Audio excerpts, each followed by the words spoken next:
안녕하세요. 사연에 빠지다의 DJ 민영입니다. 오늘도 두 가지 사연 준비되어 있는데요. 어떤 사연들이 준비되어 있을지 너무 궁금하네요. 그럼 오늘의 사연 바로 시작해 볼게요. 안녕하세요. 어떻게 글을 시작해야 할지 잘 모르겠네요.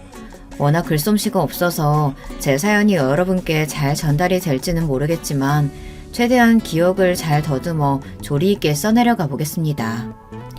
저희 남편은 가구 디자이너예요. 그것도 꽤 유능하고 돈도 잘 버는 유명 디자이너죠. 원래는 국내 모 기업의 인테리어 회사에서 일을 했었지만 지금은 외국계 회사의 미국 지사에서 근무하고 있어요. 저도 그런 남편을 따라 딸아이를 데리고 미국에 와서 살림을 하고 있고요. 처음에 외국살이에 적응하기가 좀 힘들었지만 지금은 매일매일 행복한 일상을 보내고 있습니다. 저희 가족이 이런 행복을 얻기까지는 참 많은 일들이 있었어요. 지금은 다 지나간 과거의 일들이지만 그때를 다시 떠올리면 벌써부터 마음이 참 답답해집니다. 저와 남편은 회사에서 처음 만난 사이였어요. 글에 적었던 국내 모 대기업 인테리어 회사요. 저도 인테리어 관련 일을 했었거든요. 물론 남편처럼 유능하고 이름난 디자이너는 아니었습니다. 그저 평범한 사원이었고 남편과는 거리가 먼 사람이었어요. 남편은 언제나 사람들에게 둘러싸여 있었고 어딜 가나 총만 받는 인재였습니다. 모두가 남편과 친해지기 위해 난리였고 회사 여사원들은 다들 남편에게 호감을 가지고 있었죠. 남편은 능력이 좋을 뿐만 아니라 외모도 훤칠하고 성격도 다정하고 모난 곳이라고는 하나도 없는 말 그대로 완벽한 남자였거든요. 게다가 나이까지 딱 결혼 정년기에 여자친구도 없었으니 회사 여사원들이 다들 눈독을 들일만 했죠. 저도 그 중에 하나였고요. 그러나 제가 남편에게 관심이 있다고 한들 남편은 지극히 평범했던 저에게 당연히 관심이 없을 거라고 생각했고 저는 그저 먼 발치에서 남편을 바라보기만 했습니다. 분명 남편은 저보다 더 잘나고 예쁜 여자가 이상형일 거라고 생각했거든요. 그러던 어느 날이었습니다. 그날도 여느 때와 같이 회사에 출근해 일을 하고 있었는데 남편이 제게 먼저 말을 걸어왔어요. 남편이 제 존재를 알고 있다는 사실만으로도 충분히 놀랄 노자였는데 제 이름부터 소속 부서까지 알고 있더라고요. 그날의 대화를 기점으로 저와 남편은 빠르게 가까워지기 시작했습니다. 지금도 남편이 회사에 다른 예쁘고 능력 있는 여자들을 두고 왜 저를 선택했는지 그 이유가 의문이에요. 남편은 회사에서 당신보다 예쁜 여자가 없었다며 입에 발린 소리를 하기는 하지만요. 그렇게 연인 사이가 된 저와 남편은 얼마 지나지 않아 결혼 이야기를 나누게 되었습니다. 남편은 저와 결혼하면 정말 행복할 것 같다, 당연히 결혼할 생각이 있다 말하면서도 어딘가 조금 망설이는 눈치더라고요. 그래서 혹시 무슨 문제라도 있냐 물으니 남편은 사실 지금껏 하지 못했던 이야기가 있다며 남편의 어머니 이야기를 꺼냈습니다. 우리 어머니께서 조금 특이하셔. 우리 부모님 나 어렸을 적에 이혼하셨다는 얘기는 했었지. 정확한 이유는 모르겠지만 아마 어머니 때문일 거야. 어머니에 대해 너한테 전부 다 말해주면 괜히 선입견 생길까봐 자세히 이야기해주진 못하겠지만 이상한 점이 좀 많으신 분인 건 인정해. 하지만 알고 보면 그렇게 나쁜 분은 아니셔. 결혼 후에 너한테까지 피해가는 일 없게 최대한 노력해볼게. 더 자세히 캐묻지 말고 그냥 나 한 번만 믿어주라. 당시 저는 남편에게 푹 빠져있던 상태였고 훤칠한 외모에 능력이 좋은 남편이 제게는 1등 신랑감처럼 느껴졌기에 겨우 시어머니 성격이 조금 특이하다는 이유로 결혼을 망설일 생각은 없었습니다. 당연히 괜찮다 답했고 그렇게 저와 남편의 결혼 준비는 일사천리로 진행되었습니다. 저희 부모님께서도 남편을 마음에 들어 하셨고 회사에서 그렇게 인기 많고 만인의 연인이던 사람을 결국 내가 쟁취하겠구나 하는 성취감까지 들었어요. 남편의 말에 지레 겁먹고 만나뵈었던 시어머니도 생각보다 너무 멀쩡하신 분 같았고 남편이 왜 그렇게까지 걱정했는지 이해가 되지 않을 정도였습니다. 상견례 자리 내내 아무런 문제 없이 화목하게 식사를 마쳤고 시어머니께서는 상당히 교양 있으신 부잣집 사모님같이 느껴졌어요. 저희 부모님께서도 시어머니를 보시고는 혼자서도 아들을 참 훌륭하게 키우셨다며 인격적으로도 괜찮은 분 같다 칭찬 일색이었습니다. 그러나 본격적인 결혼 준비가 시작되자 남편이 우려했던 문제가 조금씩 생겨나기 시작했습니다. 가장 처음으로 벌어진 문제는 바로 한복이었어요. 시어머니께서 갑작스레 본인이 분홍색 한복을 입고 싶으시다고 고집을 부리셨습니다. 여러분도 아시다시피 신랑 어머니는 푸른 계열의 한복을 입는 것이 관례잖아요. 그렇지만 시어머니께서는 본인은 분홍색이 더 잘 어울린다며 요즘 시대에 그런 관례가 뭐가 중요하냐, 본인도 분홍색을 입게 해달라 억지를 부리셨어요. 남편이 아무리 말려보려고 해도 황소 고집이라며 본인이 원하는 한복을 입혀드리지 않으면 결혼식에 참석도 하지 않겠다 고집을 부리시는 통에 결국 어머니 두 분 다 분홍색 한복을 입으시고 결혼식을 진행했습니다. 식장을 찾아주신 하객분들은 모두 제가 어머니가 둘 있는 줄 알았다며 우스갯소리를 하시더라고요. 거기까지는 그래도 어느 정도 애교로 넘어갈 수 있는 수준이었어요. 시어머니의 황소 고집은 그 이후로 계속되었어요. 처음에는 한복으로 시작했지만 나중에는 예식장 위치, 식시간, 꽃 장식 모든 것들을 본인 마음대로 정하려 하셨습니다. 참다 못한 제가 어머님을 만나 뵙고 이야기를 드리겠다 했지만 남편은 아마 만나봤자 아무 소용도 없을 거라고 결혼식까지만 참아달라, 결혼 후로는 절대 이런 일 없게 하겠다 저를 말렸어요. 지금 와서 돌이켜보면 그 말을 믿은 제가 호구였죠. 시작부터 제대로 하는 일이 아무것도 없는데 결혼하고 난 후라고 뭐가 달라지겠어요. 하나를 보면 열을 안다고. 그렇지만 그 당시에는 남편이 너무 좋았기에 속는 셈 치고 남편 말을 믿겠다 했습니다. 많은 문제가 있었지만 결혼식 관련해서 시어머니와 가장 큰 갈등을 빚었던 것은 바로 식사 문제였습니다. 시어머니께서는 극강의 채식주의자셨거든요. 남편 또한 아주 어렸을 적부터 고기를 먹지 못하고 자랐다고 했습니다.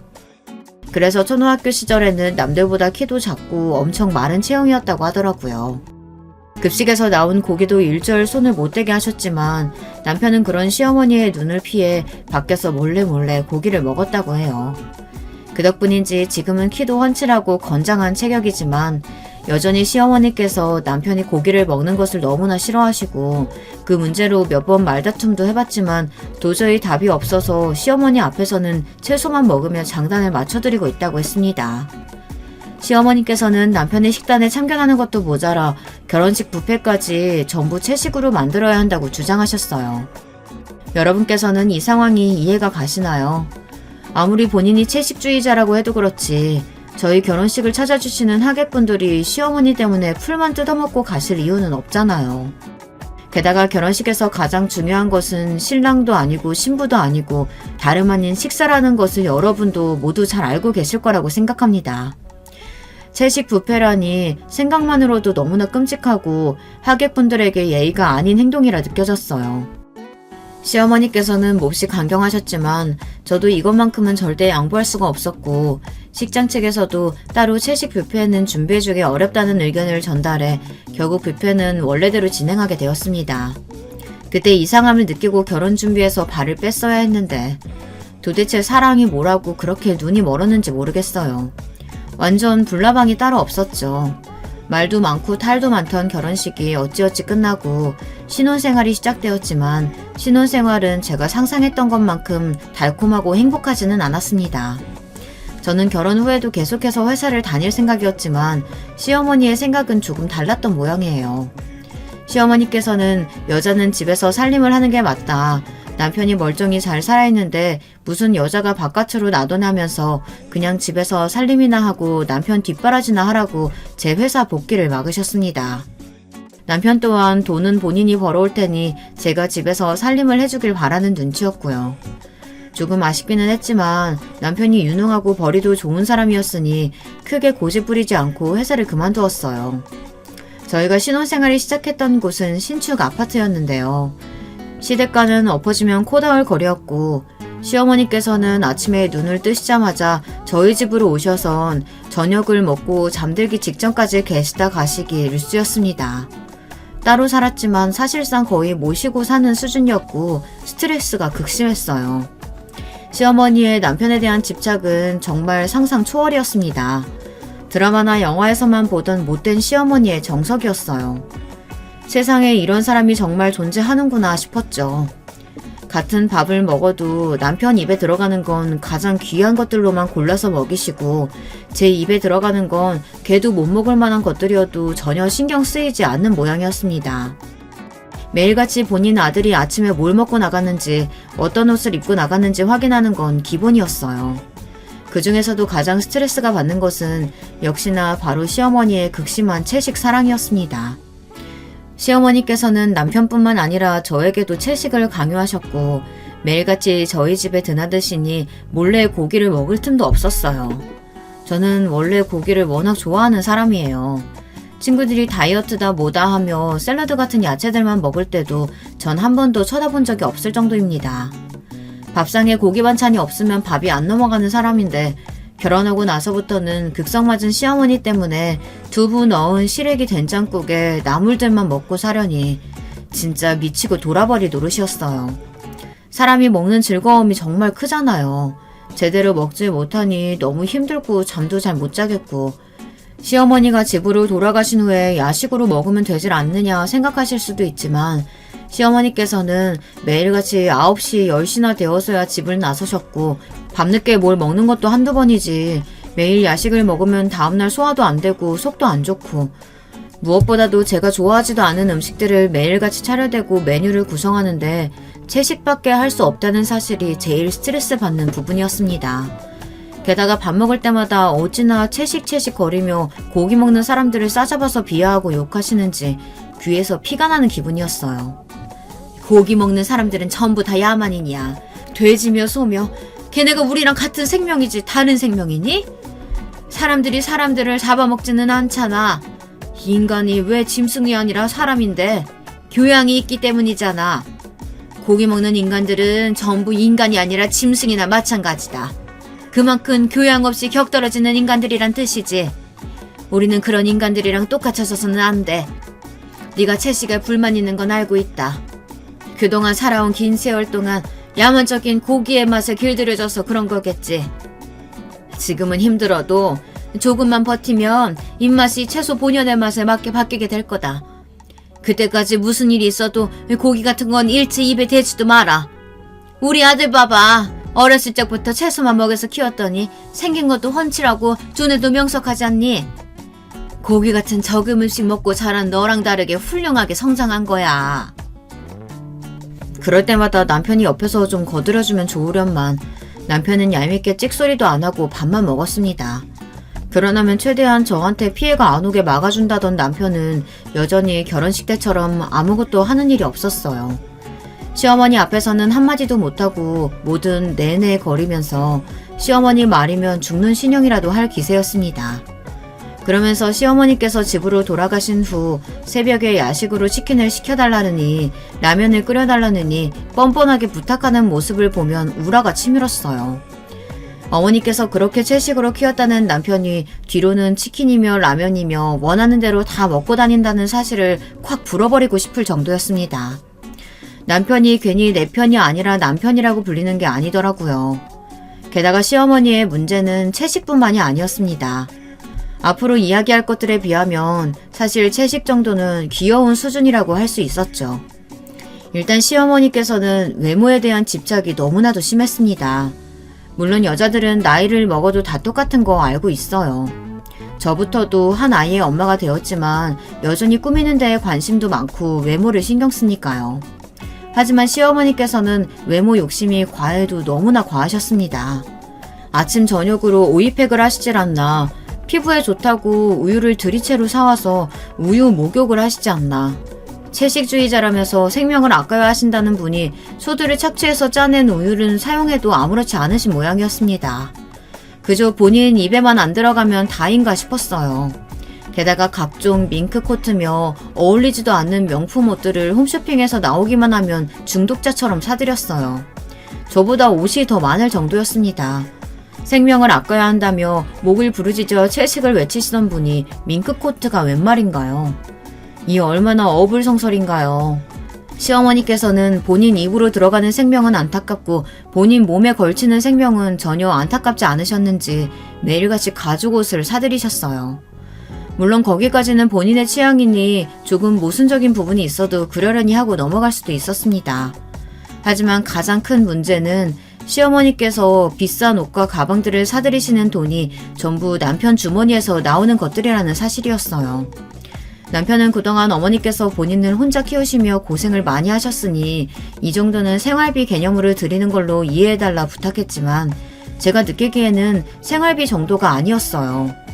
그놈의 모임은 또 어찌나 많은지 제가 봤을 때는 다 이상한 모임이었어요. 그런 자리에 나가실 때마다 새 옷을 사서 걸치고 3시간을 자리에 앉아서 얼굴에 분을 두드리시고는 부잣집 사모님인 양 구시더라고요. 그러면서 남에게 조금이라도 흐트러진 모습을 보이는 걸 극도로 싫어하셨습니다. 꼭 강박증이라도 있는 사람 같았어요. 저에게 하루가 다르게 오늘 본인의 얼굴이 어떻냐 저렇냐 물어보시고 하루 종일 손거울을 손에서 놓으시지 않았습니다. 본인은 아니라고 주장했지만 공주병 그 자체였어요. 시어머니 얼굴에 작은 뾰루지라도 나는 날에는 집 전체가 재앙이었습니다.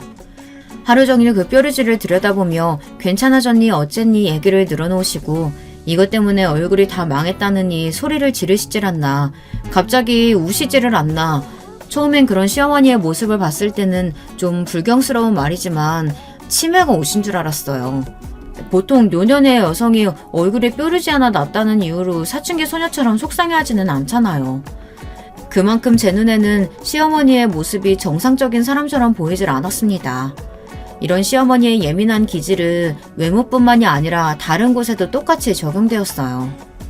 시어머니께서는 빨래며 설거지며 본인만의 방법이 정해져 있었고 제가 반드시 그 방법과 똑같이 집안일을 따라야 했습니다.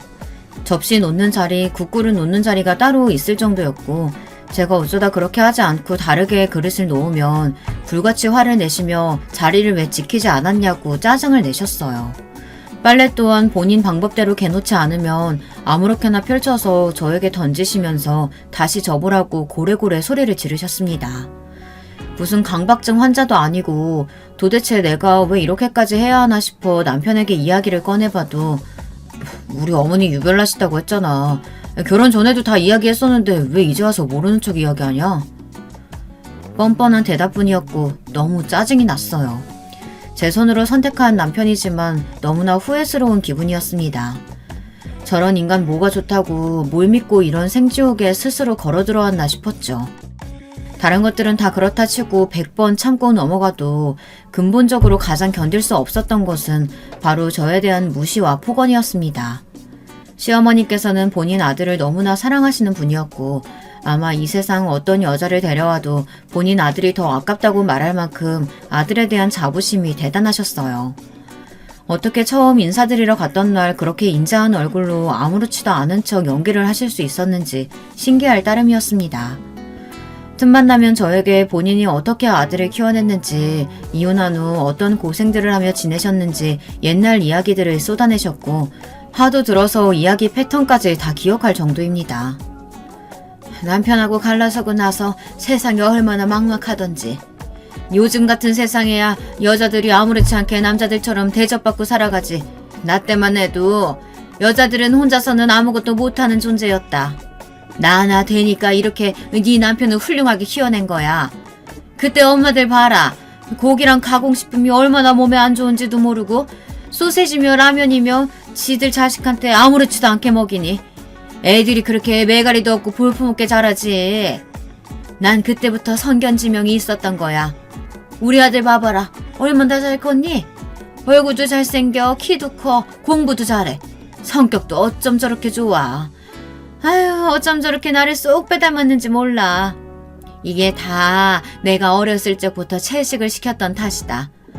몸에 안 좋은 고기 먹지 않고 자라니 뭣도 모르는 인간들이 떠들어대는 말과는 다르게 오히려 키가 더 컸잖아. 게다가 성격도 야만스럽지 않고 말이야.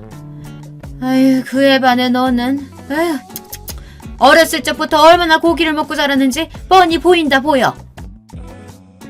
본인 자랑을 하고 싶으시면 자랑만 하실 것이지, 시어머니께서는 언제나 자랑 끝에 저와 제 부모님을 깎아내리는 이야기를 꼭 넣으셨어요.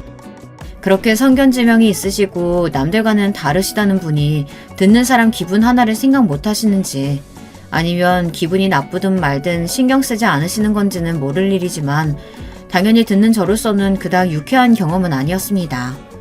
신혼 시절에는 몇 번 말대꾸도 해보고 다른 건 모르겠는데 저희 부모님 험담은 하시지 말아달라 부탁도 드려보기도 했어요. 그때마다 돌아오는 것은 불같은 역정이었습니다. 본인이 언제 우리 부모님 험담을 했느냐니, 잘못된 것을 잘못되었다 말도 못하냐느니, 역시 멍청한 애라 말 속에 담긴 큰 뜻을 알아채지 못한다느니, 배로 쏟아지는 잔소리에 결국 입을 다물게 되더라고요. 뭐 얼마나 큰 뜻이 담겨있는 말씀이신진 몰라도 적어도 제가 듣기에는 그저 본인 자랑에 불과했습니다. 그렇게 매일같이 아파트에 갇혀 시어머니와 함께 보내는 지옥같은 나날들이 계속되었어요. 이러다가는 정말 정신병이라도 걸리는 게 아닌가 싶을 정도였습니다. 남편은 이미 꼴도 보기 싫은 사이였고 남편과 사이가 멀어지니 시어머니가 더더욱 미워 보였어요. 그즘 시어머니께서는 결혼한 지가 언젠데 아직도 아이가 안 들어서냐며 혹시 제 자궁에 무슨 문제가 있는 게 아니냐는 망언을 쏟아내셨습니다. 솔직히 아이가 생기지 않는 것이 여자 탓만은 아니잖아요. 과학적으로는 오히려 남자 씨앗 문제라는 이야기도 있고요. 날짜에 맞춰 관계를 가지고는 있었지만 임신 소식은 쉽게 찾아오질 않았어요. 시어머니께서는 이게 다 네가 고기를 먹고 와서 그런 거라며 또 말도 안 되는 소리를 쏟아내셨습니다. 몸속에 독소가 아직 다 배출이 되지 않는 거다. 조금 더 채식을 하다 보면 좋은 소식이 있을 거라는 말도 안 되는 말씀을 하시는데 남편은 옆에서 아무 말도 하지 않고 제 탓에 동조를 하더라고요. 그 모습을 보니 아이고 뭐고 생기기 전에 이혼하는 게 맞지 않나 싶어질 정도였답니다. 그렇게 얼마 지나지 않아 아이가 저희 부부에게 찾아왔고 임신 기간 동안만큼은 시어머니 곁에서 벗어나 마음 편하게 태교를 하고 싶었어요. 그렇게 사랑에 맞이하는 아들 집에 오지 말란 말씀을 드렸다간 불같이 화를 내시게 뻔하니 적어도 아이가 뱃속에 있는 동안에는 내가 이 집을 떠나 있어야겠다는 생각이 들었습니다. 결국 저는 남편에게 임신 기간 동안 친정에 가서 지내겠다고 통보를 했어요. 남편은 그게 무슨 소리냐며 말도 안 되는 소리라고 제 의견을 일축하려 했지만 전 단호했습니다.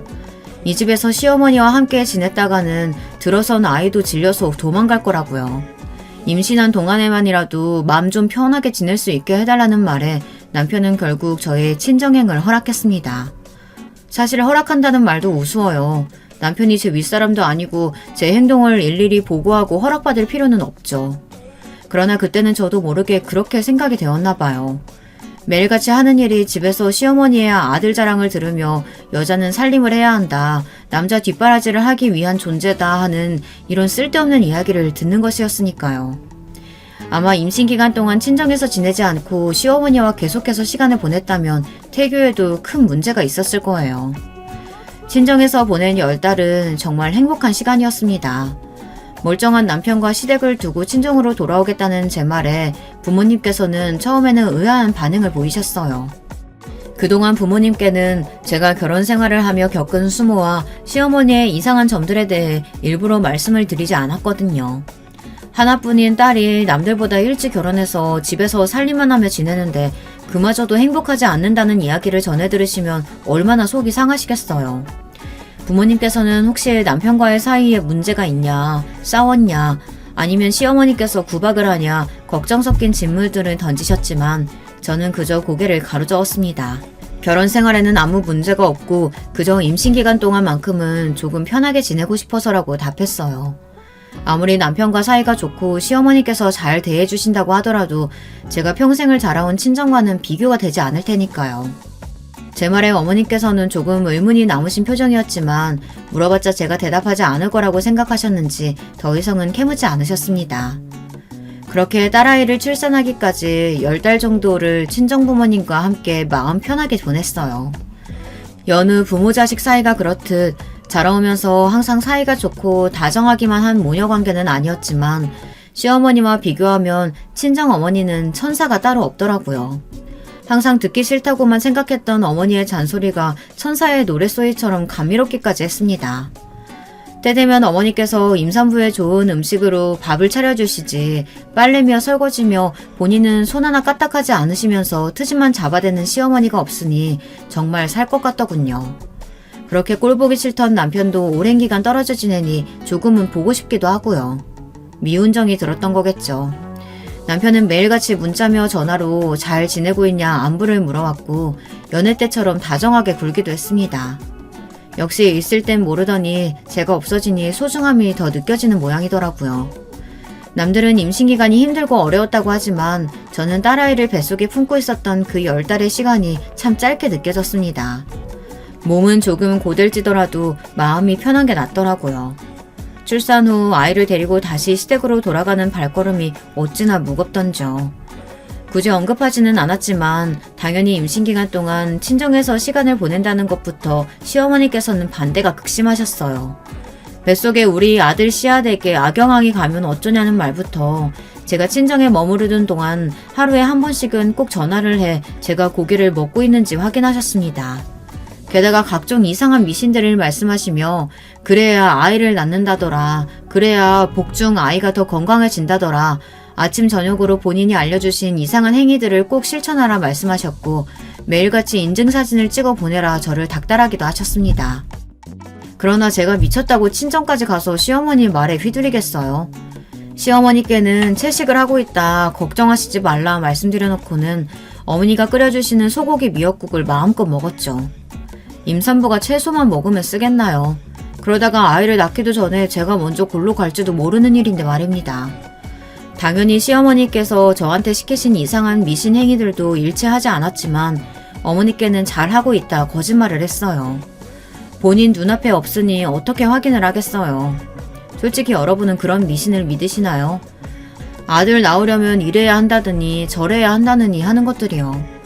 시어머니께서는 주변에 아들 낳은 집이 있으면 꼭 직접 방문해서 기를 받아야 한다. 집에 분홍색 물건들은 다 치워야 한다. 말도 안 되는 말씀들을 진짜 과학적인 증거라도 되는 듯 맹신하며 제게 강요하셨습니다. 그러나 제 뱃속의 아이는 시어머니께서 간절히 바라시는 아들이 아니라 딸이었어요. 딸이라는 사실을 전해 들으시고는 어찌나 대놓고 실망을 하시던지요. 우리 아들이 씨앗은 제대로 줬는데 네 뱃속에서 털을 잘못 잡아줬다느니 그런 이상한 말씀들을 하시길래 네네 그렇겠죠 하고 적당히 맞장구를 치며 넘겼습니다. 본인이 그렇게 좋아하시는 과학적 증거들을 들어서 이야기해보자면 사실 아이의 성별을 결정하는 것은 난자가 아니라 정자라고 해요.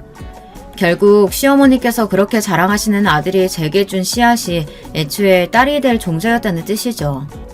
그러나 그 자리에서 어머니와 제 탓이네 남편 탓이네 왈가왈부하며 신랑이를 버리고 싶은 생각은 전혀 없었기에 입을 다물고 있었습니다. 시어머니의 상식 밖의 행동은 아이가 태어난 후에도 계속되었어요. 따져보면 아이가 태어난 후로 더욱 심해졌다고 할 수도 있겠네요. 제가 가장 스트레스를 받았던 부분은 역시나 시어머니의 지독한 채식 사랑이었습니다. 시어머니는 저희 딸에게도 일체 고기를 먹여서는 안 된다. 아이의 이유식에 들어가는 재료들을 일일이 본인이 확인하고 검사하셨어요. 솔직히 제 입에 들어가는 것은 100번 양보해서 시어머니께 어찌어찌 맞춘다고 하더라도 엄마가 된 입장에서 아이 입에 들어가는 것은 도저히 양보가 안 되잖아요. 시어머니께 병원에서 아이에게 고기를 꼭 먹으라고 했다. 이렇게까지 극단적으로 채식을 하면 아이 건강에 문제가 생긴다. 아무리 말씀을 드려도 저희 남편 이야기를 하시며 네 남편을 봐라. 저게 건강에 문제가 있는 모습으로 보이냐. 난 네 남편 갓난아기였을 때부터 한 번도 고기 같은 거 먹인 적 없다. 병원 의사들은 전부 돌팔이다. 뭣도 모르면서 병원에 더 자주 부르려고 거짓말 하는 거다. 아이의 모든 병들은 고기를 먹어서 생기는 거다. 고집을 부리셨습니다. 솔직히 말하자면 그때부터 정말 있는 정 없는 정이 다 떨어지기 시작했어요. 이전까지는 어떻게 해서든 좋게 넘어가려고 했었지만 아이에게 마저 채식을 강요하시는 시어머니가 도저히 정상인처럼 느껴지지 않았거든요. 게다가 그뿐만 아니라 시어머니께서는 아이가 아플 때 약을 먹이거나 병원에 데려가지도 못하게 하셨어요. 혹시 아나키라는 말 들어보셨나요?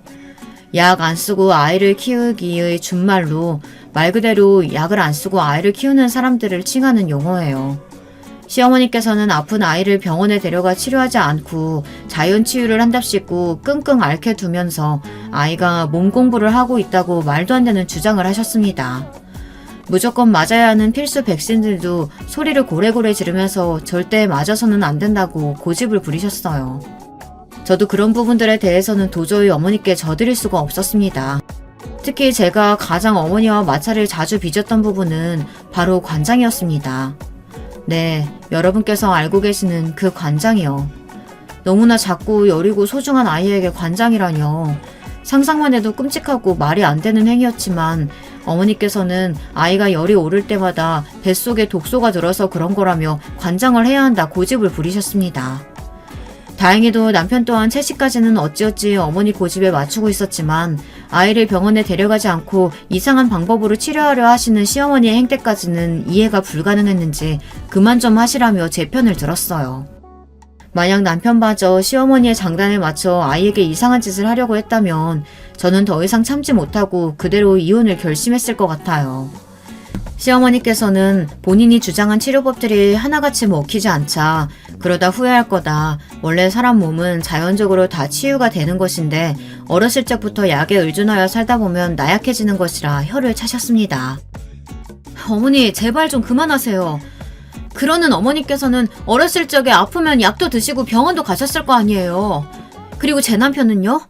남편도 어렸을 적에 아프면 약 먹고 병원도 가고 할 거 다 했다던데 왜 저희 애한테만 그러시는 거예요? 그리고 저희 딸 어머니 아이 아니에요. 하나부터 열까지 어쩜 그렇게 어머니 마음대로만 하려고 하세요? 뭐가 내 애가 아니야? 우리 아들 애니까 내 애나 다름없지? 너 지금 애 낳았다고 유세냐? 아들도 못 낳고 쓸데없는 딸이나 낳은 주제에 뭐가 그렇게 살았다고 시애미한테 눈을 똑바로 뜨고 대들어? 그래, 나나 우리 아들이나 예전부터 아프면 약 먹고 병원 가고 다 했다. 그러니 지금 조금만 아프면 골골대는 거 아니야. 내가 설마 내 소녀 잘못되라고 이상한 걸 시키겠니? 나랑 내 아들은 실패했으니 우리 손주라도 건강하게 살 수 있도록 내가 도와주는 거잖아. 아휴, 이미 고기 먹여서 반쯤은 실패했지만 병원이라도 안 가야지. 너 무지도 죄라고 했어. 나중에 네 애한테 미안하지도 않을 것 같니? 엄마가 돼서는 아이 몸에 대해서 공부하고 노력을 해야지. 조금 아프면은 바로 병원에 데려가고 무슨 성분이 들어있을지도 모르는 약 먹이고 그래도 되는 거야? 시어머니께서는 도저히 대화가 통하는 상대가 아니셨습니다. 꼭 본인이 만든 세상에 갇혀 사시는 분 같았어요. 전부터 이상한 분이라는 건 알고 있었지만 아이를 병원에 데려가면 안 된다고 악을 쓰는 모습이 정말 무서울 정도였습니다. 남편 또한 그런 시어머니를 말리며 제발 좀 그만하시라. 아버지께서도 어머니가 이렇게 말도 안 되는 억지를 자꾸 부리시니 견디지 못하고 이혼하신 게 아니냐 언성을 높였습니다. 시어머니께서는 남편 입에서 나온 아버지 얘기에 꼭 발작이라도 하시는 것처럼 몸을 덜덜 떠셨어요. 어떻게 네가 나한테 그런 말을 할 수가 있냐. 내가 널 지금껏 어떻게 키운 줄 알고는 있느냐. 너도 속으로는 지금껏 아빠를 그리워했던 거냐. 키워준 애미보다 씨앗만 뿌리고 사라진 애비가 더 소중했던 거냐. 이런 말도 안 되는 말씀을 쏟아내시더라고요. 그런 게 아니라고 아무리 말씀드려봤자 시어머니께서는 배신감에 치를 떨며 미친 사람처럼 소리를 고래고래 지르셨어요. 결국 남편에 의해 강제로 집 밖으로 끌러 나가셨습니다. 시어머니의 고함 소리에 아이는 자지러지게 울고 저도 정말 울고 싶은 기분이었어요. 그 일이 있은 뒤로 시어머니께서는 한동안 저희 집을 찾지 않으셨습니다. 아이가 어떻게 지내고 있는지, 남편 밥은 잘 해 먹이고 있는지 하루에 한 번씩은 꼭 전화해서 꼬치꼬치 캐묻고 트집을 잡으시던 분이 웬일인지 전화도 하지 않으시더라고요. 그렇게 본인 목숨처럼 아끼시던 아들이 본인 편을 들지 않고 제 편을 든 것이 충격적이었던 것인지, 아니면 아들 입에서 나온 아버지 이야기가 충격적이었던 것인지 어느 쪽인지는 알 수 없었지만 저로서는 어느 쪽이든 앞으로 시어머니의 참견이 사라진다면 대환영이었습니다. 그렇게 한동안 시어머니의 연락 없이 평화로운 나날들이 이어졌어요. 이대로 쭉 지낼 수만 있다면 정말 더할 나위 없겠다 싶을 정도였습니다. 솔직히 말해서 길면 일주일 정도 갈 거라고 생각했던 시어머니의 시위 아닌 시위는 상당히 오랜 기간 계속되었어요. 거의 한 달여간을 찾아오시지도 않고 연락도 일절 안 하셨거든요. 처음에는 저러다 제풀에 지쳐 다시 연락을 해오실 거라고 신경 쓰지 말라던 남편도 기간이 그쯤 되니 마음에 걸리기는 하는 모양이었습니다. 결국 저와 남편은 딸아이를 데리고 시댁을 찾았어요. 시어머니께서는 여전히 기분이 상하신 듯 보였지만 저희를 매정하게 내치지는 않으셨습니다. 시어머니께 먼저 손을 내밀어 사과를 드리기는 했지만 앞으로도 시어머니께서 요구하시는 대로 아이에게 채식을 시키거나 아플 때 약 대신 민간요법을 사용할 생각은 추호도 없다는 뜻을 분명하게 전했어요. 시어머니께서는 별 대꾸 없이 너희들 알아서 하라는 식이었고 어머니께서도 이제 포기를 하셨구나 싶었습니다. 그렇게 시어머니께서는 다시 저희 집을 드나드시며 예전처럼 지내기 시작하셨어요. 물론 여전히 저와 남편이 먹는 음식은 철저히 채식으로 먹으라 참견을 하셨지만 적어도 아이와 관련된 문제는 더 이상 언급하지 않으셨습니다. 게다가 시어머니께서는 딸을 몹시 예뻐하셨어요. 그런 모습을 보고 그래도 시어머니 손주인데 설마 이상한 마음에서 그런 짓을 하시지는 않았겠지. 시어머니께서도 시어머니 나름대로 아이를 위하는 마음에서 그러셨던 거겠지. 그간 시어머니의 행동들을 애써 좋은 쪽으로 생각하려 했어요. 그렇게 나름대로 평화협정이 맺어진 채 지내던 어느 날이었습니다. 그날은 제가 개인적인 일이 생겨 잠시 동안 딸아이를 시어머니께 맡겨놓고 외출을 했는데요. 조금 불안한 마음이 들긴 했지만 최근 몇 달간 이상한 일도 없었고 시어머니께서도 평소에 딸아이를 잘 돌봐주셨기 때문에 별 문제 없을 거라고 생각하고 서둘러 외출을 다녀왔습니다. 어머니, 지금 뭐 하시는 거예요? 그러나 외출을 마치고 집 안으로 들어서자마자 들리는 딸아이의 자지러지는 울음소리에 급하게 문을 박차고 방 안으로 뛰어들어갔어요. 그리고 저는 충격적인 장면을 목격하고야 말았습니다. 침대에 누워있는 아이에게 시어머니께서는 검은색 가루를 먹이고 계셨어요. 아이는 입가에 검은 가루를 잔뜩 묻힌 채 기침을 해대며 울고 있었고 시어머니께서는 몹시 당황하신 얼굴이었습니다. 알고 보니 그동안 시어머니께서는 제 앞에서만 아나키 짓을 그만두신 척 하면서 제가 보지 않는 곳에서 저희 딸에게 숟가루를 먹이고 계셨던 거예요. 정말 엄청난 분노가 밀려왔고 그대로 시어머니께 달려들어 어머니를 밀치고 울고 있는 아이를 안아들었습니다. 더 이상 한시도 시어머니와 같은 공간에 있고 싶지 않았어요. 그대로 어머니를 두고 아이와 함께 집 밖으로 나왔습니다. 아이는 여전히 콜록대며 숟가락을 뱉어내고 있었고 그 모습을 보니 마음이 찢어지는 기분이었습니다. 남편에게 전화해서 상황을 설명하고 나 이대로는 더 이상 못 살겠다. 당신이 시어머니와 인연을 끊든 내가 당신과 이혼을 하든 둘 중 하나다 말하자 남편은 잠시 대답이 없더니 알겠다며 퇴근 후에 다시 이야기하자고 했어요. 그렇게 저녁이 되어 남편과 함께 집에 돌아오니 시어머니께서는 숟가락을 깨끗이 치워놓고 사라지셨더라고요. 마치 아무 일도 없다는 듯이 말이에요. 남편은 솔직히 말하자면 본인도 이제 슬슬 한계인 것 같다며 어머니의 기행을 더 이상 두고 보기 힘들다고 하더라고요. 그동안은 그래도 본인을 키워주신 어머니시니 최대한 이해하고 받아들여 보려고 노력했지만 남편도 부모가 되어보니 자식이 고통받는 모습은 도저히 견디기가 힘들었던 모양입니다. 그러나 평범한 방법으로는 어머니를 완벽히 떼어놓기 힘들 것 같았고 남편과 함께 밤새 머리를 굴린 끝에 저희는 한 가지 방법을 생각해냈어요. 그렇게 저희 남편은 얼마 후 갑작스럽게 해외 출장을 떠나게 되었습니다. 소식을 들으신 시어머니께서는 슬그머니 다시 저희 집으로 찾아오셨어요. 그동안 제 눈치를 보고 계셨던 것이 아니라 남편이 딸아이 문제로 화를 낼까봐 한 수 접고 계셨던 것일 테니까요. 역시나 예상대로 시어머니께서는 아이에게 숟가루를 좀 먹인 것이 뭐가 그리 문제냐고 다 애 건강해지라고 그런 거다. 숟가루를 먹으면 해독작용도 되고 좋다더라. 말도 안 되는 말들을 나부대셨고 저는 그럼 제가 보는 앞에서 시어머니께서도 숟가루를 한번 드셔보시라고 그런 말이 목 끝까지 차올랐지만 애써 삼켜냈어요. 그 일이 벌어진 뒤로 남편은 시어머니께 별말 하지 않았으니 남편은 이 일을 용서하고 넘어가기로 했다고 생각하시는 모양이었습니다. 제가 대꾸를 하지 않자 남편 짐은 잘 챙겨주었냐. 외국으로 출장을 다니다니 우리 아들 능력도 좋지. 너는 우리 아들 같은 남자 만나서 참 복받은 거다. 연신 남편 칭찬을 늘어놓으셨고 저는 그러든지 말든지 한 귀로 듣고 한 귀로 흘리며 아이를 돌봤습니다. 그렇게 남편이 출장을 떠난 지 정확히 일주일째 되는 날이었어요. 그날도 시어머니와 함께 오후를 보내던 중이었고 모르는 번호로 연락이 왔습니다.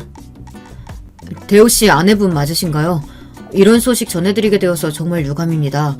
대호씨가 출장 중에 차 사고로 인해 목숨을 잃으셨어요. 어젯밤에 대호씨께서 타고 계시던 차를 대형 트럭이 덮치는 사고가 있었어요. 병원에 실려가셔서 밤새 치료를 받으셨지만 결국 자세한 사건 경위와 관련된 문제는 다시 연락드릴게요. 삼가 고인의 명복을 빕니다. 전화기 너머로 들려오는 낯선 남자의 목소리에 가슴이 쿵쿵 뛰었습니다. 아이에게 밥을 먹이던 중이라 스피커폰으로 통화를 했기에 모든 내용은 전부 시어머니도 함께 듣고 있었어요. 시어머니께서는 이게 무슨 말이냐며 지금 저 사람이 무슨 말도 안 되는 이야기를 하는 거냐며 고래고래 소리를 지르셨고 이미 끊긴 전화에 대고 미친 사람처럼 화를 내셨습니다. 저 또한 당황스러운 마음이었어요. 시어머니께서는 말도 안 된다며 우리 아들이 이렇게 허망하게 세상을 떠날 리 없다. 아무 일도 없다는 듯 다시 연락이 올 거다. 본인 전화기를 붙잡으시고 남편에게 계속 전화를 거셨지만 당연히 받을 리가 없었습니다. 충격이 크셨는지 제대로 걸으시지도 못하는 모습에 집까지 모셔다 드릴까 물었지만 잠시 동안 소파에 주저앉아 멍하니 허공을 응시하던 시어머니께서는 이내 눈빛이 돌변하셨어요. 너 이년, 이 악마 같은 년, 네가 우리 아들 잡아먹은 거야. 네가 시집 온 이후로 제대로 풀리는 일이 하나도 없어. 우리 아들이 얼마나 나밖에 모르던 착한 아들이었는데 어느 날부터 갑자기 대들기 시작하더니 네가 뒤에서 몰래 우리 아들 꼬드겼지? 하늘에서 네 년한테 천벌을 내린 거야. 우리 착한 아들은 그 벌을 대신해서 받은 거고 네가 우리 아들 잡아먹은 거야. 이 악마 같은 년아. 내 더러운 핏줄을 데리고 당장 내 눈앞에서 사라져. 꺼지란 말이야. 시어머니께서는 미친 사람처럼 악다구니를 쓰시며 저와 딸아이를 마구잡이로 밀치셨고 저는 그런 시어머니께 특별한 저항을 하지 않은 채 집 밖으로 쫓겨났습니다. 당연히 핸드폰을 제외하고는 아무것도 들고 나오지 못했지만 크게 상관없었어요. 모두 예상했던 대로였거든요. 저는 그렇게 집을 나서서 호텔로 향했습니다. 어땠어? 어머니께서 좀 믿으시는 것 같아? 호텔에는 출장을 갔다던 남편이 묵고 있었습니다. 네, 처음부터 끝까지 모두 거짓말이었고 저와 남편의 사기극이었어요. 아무리 머리를 굴려봐도 남편이 이 세상에서 사라지지 않는 이상 시어머니와 남편의 질긴 인연을 끊기가 어려워 보였거든요. 저는 남편의 물음에 완전히 계획 성공이라며 미친 사람처럼 저한테 악다구니를 쓰시며 나가라고 등을 떠밀었다고 대답해 주었습니다. 그 다음날 집을 찾아가 봤지만 예상한 대로 현관 비밀번호가 바뀌었더라고요. 시어머니께서는 전화도 받지 않으셨고 저는 딸아이를 데리고 시댁으로 찾아갔습니다. 시댁 문을 한참 동안 두드렸지만 안에서는 아무런 인기척이 없었어요. 아무래도 시어머니께서는 저희 아파트에서 지내고 계신 것 같았습니다.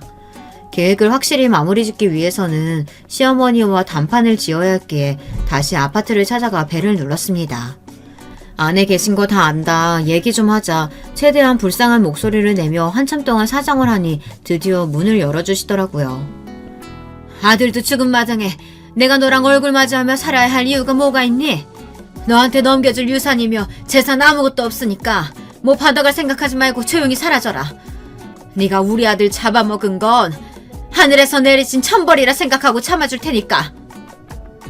어머니, 남편이 죽은 게 어떻게 저 때문이라고 그러세요? 이렇게 저 쫓아내시면 전 어떻게 살아요? 저 결혼한 뒤로 일도 그만뒀고 수중에 한 푼도 없는 거 잘 아시잖아요. 시끄러워. 더 이상 너 같은 년 꼴도 보기 싫으니까 다시는 찾아오지 마라. 한 번만 더 찾아오면 경찰에 신고할 테니까 그렇게 알아.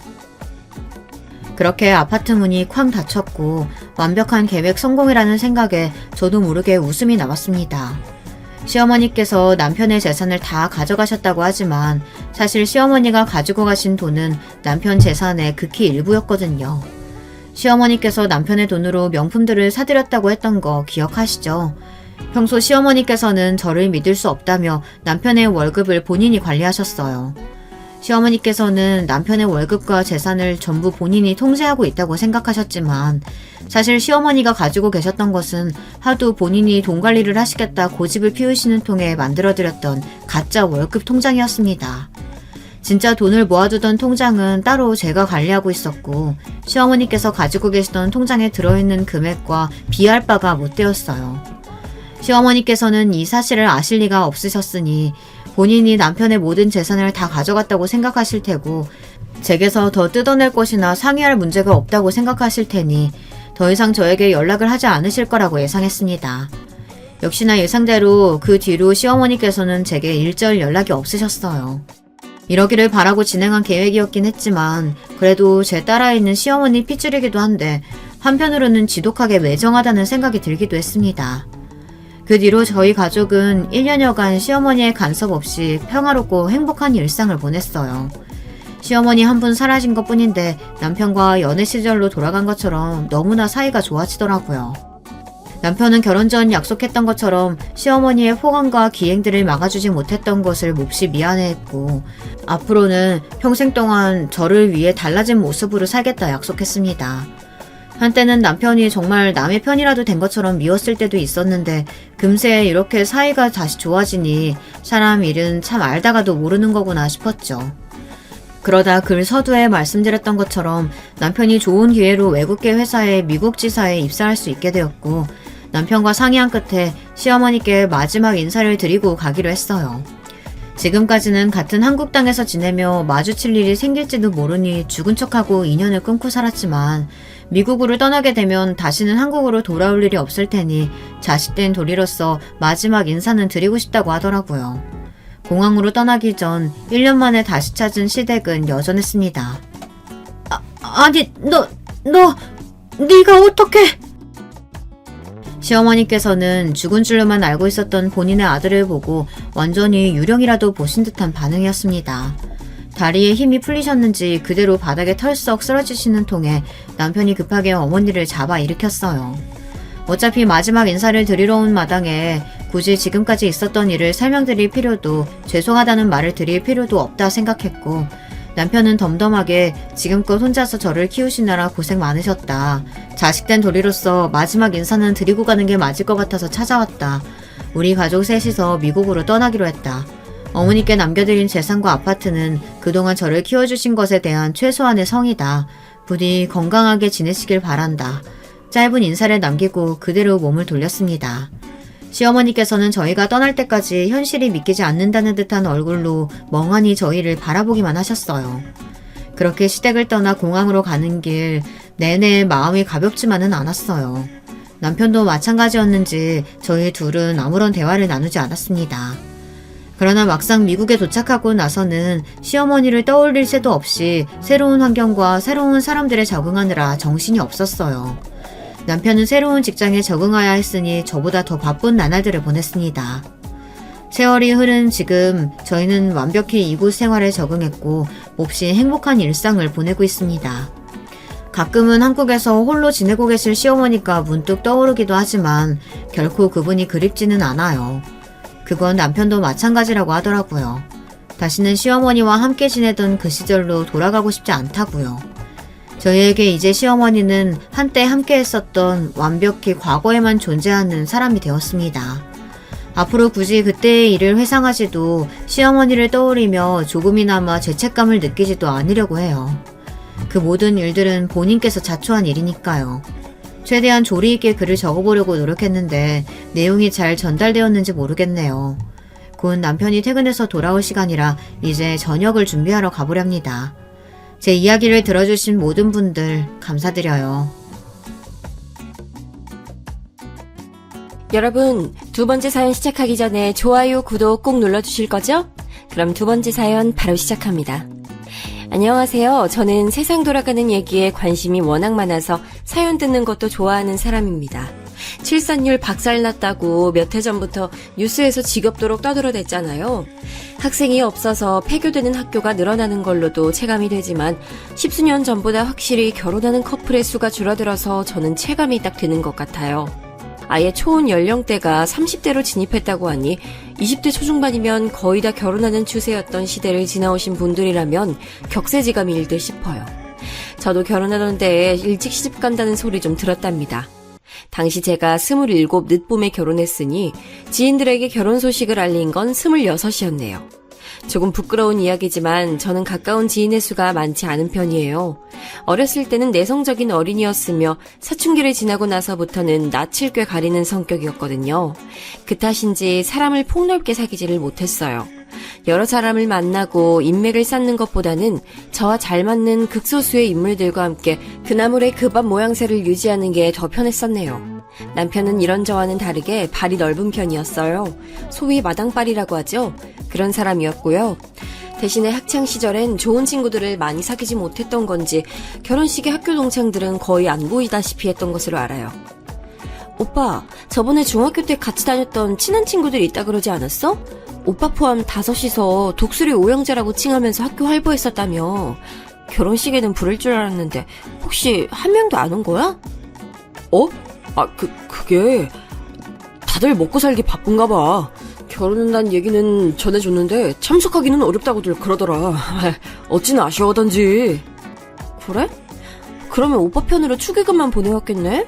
친구들끼리 액수 맞춰서 보내왔어? 근데 그 오형제 중에서 오빠가 가장 먼저 장가가는 거 아니야? 보통은 스타트 끊는 사람은 챙김 많이 받던데. 야, 넌 뭘 그런 걸 기억해놨다가 따지고 그러냐? 정신없이 바쁘게 살다 보면 경조사 놓치고 그럴 수도 있는 거지. 축의금은 알아서 잘 정리해 줄 테니까 걱정하지 마. 제가 왜 굳이 그런 얘기를 꺼냈었겠나요? 남편이 저한테 학창시절 일화를 꺼내들면 그 독수리 오형제 동창 이야기를 하도 많이 했어서 그랬죠. 그런데 정작 결혼식에는 코빼기도 안 비춘다고요? 저희 결혼할 때 남편은 31살이었어요. 저랑 따로 궁합도 안 본다는 그 유명한 4살 차이였으니 말이죠. 남자 나이 31면 이제 한창 회사에서 자리 잡고 많은 업무량을 쳐낼 텐데 금전적인 여유가 있기란 쉽지 않은 시기잖아요. 게다가 여러분, 살아보면 그렇게까지 안 친한 사람이라 할지라도 그 사람의 경조사를 안 챙기게 되기란 쉽지 않아요. 그렇지 않나요?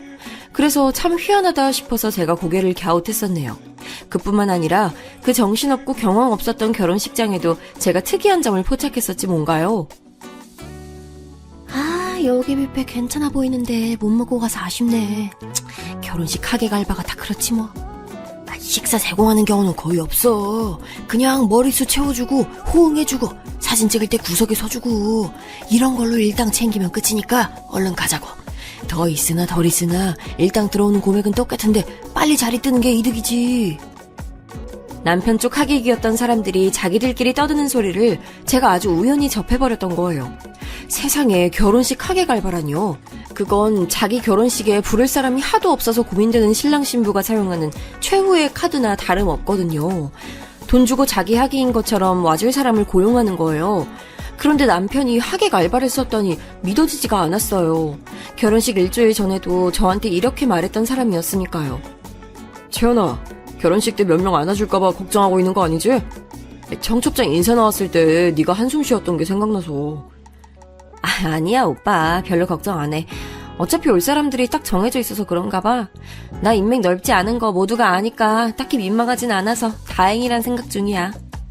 그래, 잘 생각했다. 너 걱정할 필요 없어. 내가 인맥이 워낙 넓잖아. 신부 하객이 부족하다고? 그러면 신랑 하객을 그쪽으로 옮겨버리면 돼. 나만 믿어. 내가 오죽 마당빨이냐? 내가 인심과 인망의 제왕이야. 그 호언장담을 들으면서 즐겁게 웃었던 제 자신이 떠올라서 어처구니가 없었죠. 저와 길지 않은 연애를 하던 동안에도 남편은 늘 저한테 제가 사람 사귀기에는 성격이 별로라 그랬어요. 대신에 자기처럼 포용력이 드넓은 남자를 만났으니 저의 단점을 보완해서 좋은 기운을 내고 있다고 강조했었죠. 어찌나 자기가 성격이 좋고 인맥 많고 모두의 선호를 받는 인기인임을 강조했었는지 몰라요. 그런데 제가 그걸 다 믿었습니다. 그렇다고 말하면 정말로 그런 줄 알았으니까요. 남편이 제 안에 쌓아온 견고한 좋은 성격을 가진 인기인이라는 이미지가 가장 처음 깨졌던 순간이 바로 결혼식장이었던 것이죠. 하객 알바요? 생각해본 적도 없었고요. 남편은 심지어 하객 알바들을 꽤 불렀음에도 제 쪽 하객보다 숫자가 더 적었어요. 저는 인맥이 아주 좁았지만 대신에 그 사람들이 모두 참석해줬고요. 부모님의 지인분들 그리고 친척분들이 빼곡하게 와주신 게 유효했지요. 이상하다. 분명히 친척들의 숫자가 꽤 되는 집안일 텐데 왜 그렇게 친척분들이 안 보이지? 결혼식 전에도 친할머님 외에는 내가 뵌 적도 없고 참 이상하게 느껴지네. 반면에 제 시댁이 된 남편의 집안 쪽은 친척분들이 거의 안 보였어요. 제가 오죽하면 결혼식 당일에 가장 혼이 쏙 빠져있다는 예식의 주인공 새신부였음에도 그 점이 너무 이상한 것 같아서 머리에 면사포 쓴 채로도 고개를 갸웃갸웃했었을까요? 남편이 저한테 친척들 얘기도 정말 자주 해줬었는데 결혼식 전에도 인사드릴 자리가 없었고 결혼식 날에도 코빼기를 비추지 않으신 그분들은 대체 어디에 존재하는 것인지 혹시 남편의 얘기 속에만 존재하는 것인지 정말 궁금했습니다. 아무리 그래도 집안 식구의 결혼식에 안 온 건 이상하잖아요. 그런데 나중에 알고 보니까 다 이유가 있었던 거예요.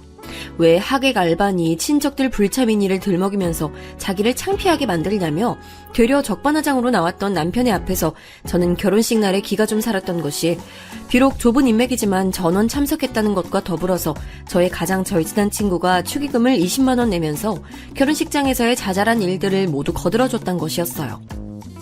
미진아, 정말 고마워. 역시 너밖에 없구나.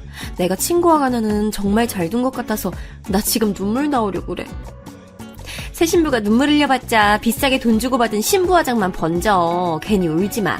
나는 네 가장 친하고 가까운 친구로서 당연히 해야 할 일을 한 것뿐이니까.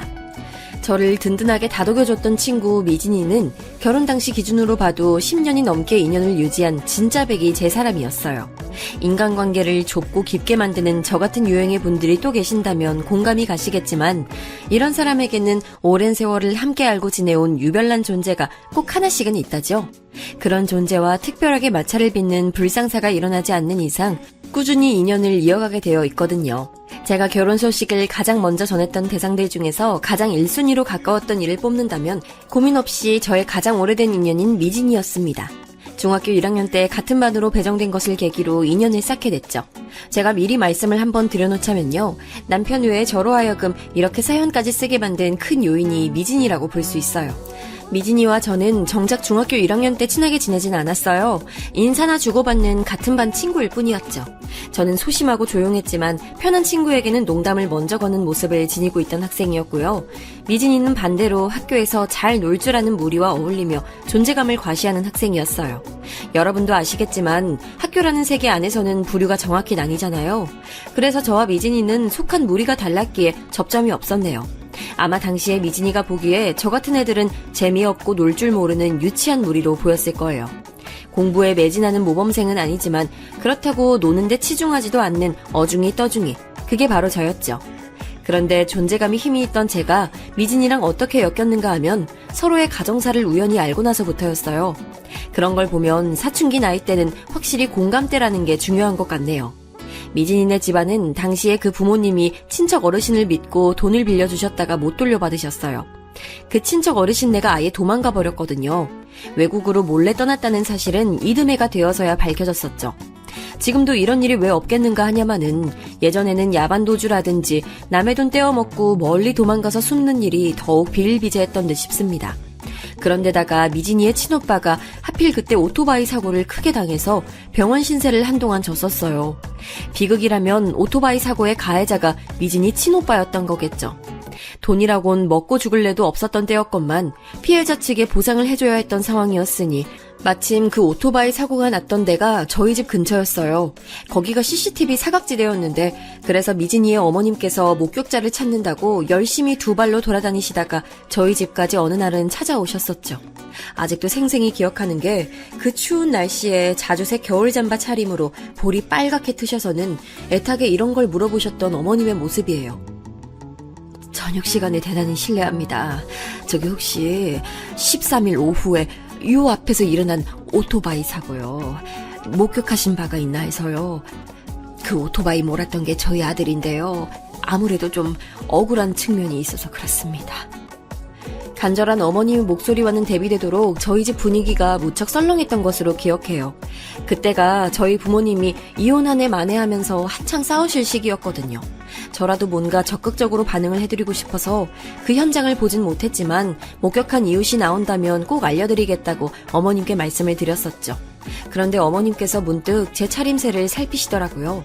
제가 그때 집에서 학교 체육복을 입고 있었거든요. 어머, 우리 딸이랑 같은 학교 다니나 보네. 몇 학년이야? 우리 딸 이름 성미진인데 혹시 아는 사이인가 모르겠네. 네? 혹시 머리 길고 입술 빨갛게 칠하고 다니는 성미진이라면 저랑 같은 반인데요? 같은 반 학생? 세상에 이런 우연이 다 있네. 이건 인연이네, 인연이야. 학교에서 우리 미진이 보면 말 좀 걸어주고 그럴래? 요즘에 우리 미진이가 말도 못하기 힘들어하는 중인데 학교에서도 축 처져 있을까봐 자꾸만 걱정이 되네. 미진이가 집에 이런 일이 있는 줄 몰랐어요. 솔직히 친한 사이는 아니지만 앞으로 제가 잘 챙겨줄게요. 그러자 어머님께서는 제게 고맙다고 하시면서 제 머리를 두어 번 쓰다듬고 가셨어요. 사이 안 좋으신 부모님을 둔 저는 이런 애정어린 손길을 받아본 지가 몇 년 됐었기 때문에 기분이 이상해지더라고요. 학교에 가면 미진이한테 꼭 말을 붙여보고 잘 대해주겠노라고 다짐하는 계기가 됐죠. 이튿날 교실에서 미진이에게 다가가서 자리에다가 작은 과자를 놔줬어요. 집안일 들었다고 너무 우울해 있지 말고 힘내라는 쪽지와 함께 말이에요. 그랬더니 그걸 발견한 미진이가 황급히 과자랑 쪽지를 자기 가방에 넣고 숨기더군요. 저랑 눈이 마주치자 살벌한 눈빛을 보내오길래 제가 움찔해서 고개를 숙이고 말았던 기억이 나네요. 그러고 나서 곧장 저와 미진이 사이에 우정이 피어올랐는가 하면 그건 아니었어요. 오히려 어색함이 감돌았죠. 그때가 1학년이 끝나갈 때였고 금세 2학년으로 진학했는데 이번에는 옆반이 됐어요. 그리고 얼마 안 지나서 알게 된 소식. 학교에서 잘 나가는 무리에 속해 있던 미진이가 따돌림을 당하기 시작했다는 얘기였습니다. 반 친구들에게도 은근히 배척당해서 외톨이가 된 모양이었어요. 미진이네 반이랑 합동 체육 시간을 가졌었는데 여자애들끼리 피구 시합이 진행되자 가장 먼저 미진이가 공에 맞고 나가더군요. 그 반의 여자애 몇몇이 킥킥대고 있었고요. 고개를 푹 숙인 미진이는 그대로 운동장을 벗어났는데 아무도 찾지 않았어요. 저는 일부러 공을 맞고 탈락한 뒤 학교 건물 뒤편에 가서 쭈그려 있던 미진이를 찾아냈죠. 옆에 앉아서 말을 걸어줬어요. 그렇게 저희 두 사람의 우정이 시작됐습니다. 나중에 알고 보니까 미진이네 집안 사정을 알게 된 애들이 어려운 상황에 위로를 건네진 못할 망정 우습게 보고 따돌린 것이었더라고요. 집에 돈 한 푼 없고 친오빠는 병원 신세라서 병원비도 빚지고 있는 주제에 감히 학교에서 잘난 척을 하고 다닌 것이 죄라고 그랬다네요. 이런 걸 보면 다 큰 어른들보다도 어린 친구들이 더 무서운 것 같아요. 배려심이 부족하니 아무렇지도 않게 잔인함을 드러내죠.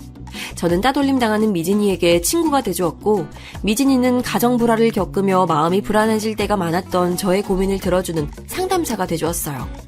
저희는 꽤 좋은 조합이었죠. 고등학교도 같은 곳으로 진학했는데 제가 친구들 사이에서 자리를 못 잡고 힘들어할 때 미진이가 도와줘서 버틸 수 있었던 것 같아요. 저는 미진이의 집안 사정을 아주 잘 알고 있었으므로 그 집에도 종종 놀러 갔었는데요.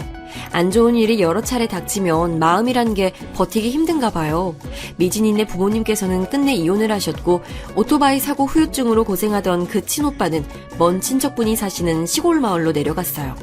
앞으로 자연을 벗삼아 느릿하게 살겠다고 하면서요. 미진이는 자기만 낙동강 오리알 신세가 됐다면서 이런 힘든 때에 제가 자기 곁에 있어줘서 너무 다행이라고 말했습니다. 저희는 성인이 된 후에도 절친한 사이였어요. 비록 대학은 따로 갔고 각자의 일상이 있었지만 교류는 꾸준히 했어요. 그러다가 제가 결혼한다고 했을 때 미진이가 많이 놀랐었죠. 뭐야? 지금 만나는 그 오빠랑 결혼을 하겠다고? 새낀 것도 그 정도면 괜찮고 무엇보다 성격 좋고 주변에 사람도 많다며. 근데 그런 사람이 너랑 하겠대? 결혼을? 왜? 뭐 때문에? 나는 오빠 같은 사람하고 결혼하면 안 돼? 그렇게 오래 만난 건 아니지만 서로에 대해 확신이 있어서 결혼하기로 했어. 무엇보다 오빠가 결혼을 너무 원하기도 했고. 네가 결혼하자고 조르고 매달린 거 아니야? 별로 결혼 생각 없는 남자한테 매달려서 억지로 결혼해봤자 너 불행해진다? 난 얼마 전에 남자친구랑 헤어졌는데 네가 갑자기 결혼 얘기 꺼내니까 당혹스러운 내 심정 넌 이해하지? 굳이 그렇게 결혼하려고 애쓰지 마. 결혼하면 여자만 손해야. 너 아직 26 한창 때 나이인데 벌써 결혼 얘기를 하면 어떡해. 100세 시대인데 지금 결혼하면 반드시 후회하는 선택될걸?